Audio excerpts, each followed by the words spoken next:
এই খুকা, তোর আব্বা কই? কিরা আব্বা? আব্বা তো বাড়ি নেই। আমি তো ঘটক, খুব সুন্দর দেখে তোর জন্য একটা মেয়ে দেখলাম। তো মনে করলাম ওই মেয়েটা তোর সাথেই মানাবে। বলেন কি?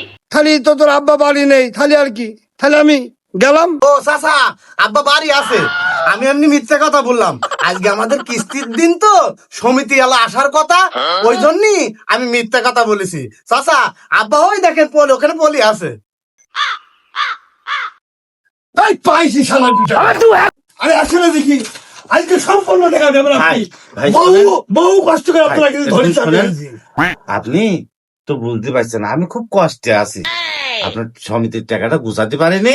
তো আপনি এই সপ্তাহে যান, সামনের সপ্তাহে দুটো কিস্তি কোনো কথা হবে না, ভাই। আজকেই লাগবে টাকা, আজকেই লাগবে। ভাই শোনেন ভাই, আপনি যান, আপনার সামনের সপ্তাহে দুটো সমিতির কিস্তি দিয়ে দেবো ভাই। সামনের সপ্তাহে যেন সমিতির টাকা কম নাই, 1 টাকাও কিন্তু কম নেবো না। শালার বাপু সিটার, শালা ছেলেও সিটার। এই তুই আমার সমিতি এলাকার কাছে ধরা খাবি দিলি, হ্যাঁ?